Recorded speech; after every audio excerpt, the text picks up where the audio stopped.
ചൈനയുടെ നേതൃത്വത്തിലുള്ള സിൻഡിക്കേറ്റുകൾ ഇന്തോനേഷ്യയിലെ നിയമവിരുദ്ധമായ സ്വർണ്ണ ഖനനത്തെ എങ്ങനെ സ്വാധീനിക്കുന്നുവെന്ന് വാഷിംഗ്ടൺ പോസ്റ്റ് പുറത്തുവിട്ട റിപ്പോർട്ടുകൾ ആഗോള സമൂഹത്തിൽ വലിയ ആശങ്കകൾക്ക് വഴിവെച്ചിരിക്കുകയാണ്.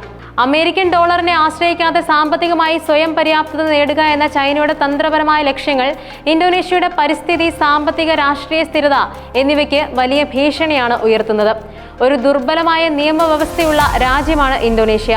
ഇത് ചൈനീസ് നിയന്ത്രണത്തിലുള്ള ഈ സിൻഡിക്കേറ്റുകൾക്ക് വൻതോതിലുള്ള ഖനന പ്രവർത്തനങ്ങൾ നടത്താനും അഴിമതിക്കും പരിസ്ഥിതി നാശത്തിനും വഴിയൊരുക്കാനും അവസരം നൽകുന്നു.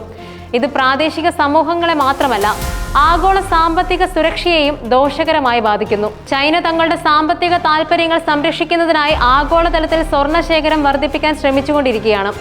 ഇതിന് പ്രധാനമായും രണ്ട് കാരണങ്ങളുണ്ട്. ഒന്ന്, അമേരിക്കൻ ഡോളറിനെ ആശ്രയിക്കുന്നത് കുറയ്ക്കുക. രണ്ട്, ഭാവിയിലെ സാമ്പത്തിക വെല്ലുവിളികളെ നേരിടാൻ സ്വർണ്ണശേഖരം ഒരു സുരക്ഷിതമായ നിക്ഷേപമായി നിലനിർത്തുക.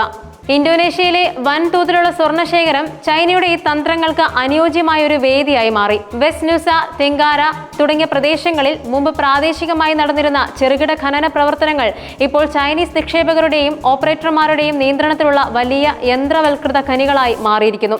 ഇറക്കുമതി ചെയ്ത ഭീമാകാരമായ യന്ത്രങ്ങളും രാസവസ്തുക്കളും ഉപയോഗിച്ചാണ് ഈ ഖനന സിൻഡിക്കേറ്റുകൾ പ്രവർത്തിക്കുന്നത്.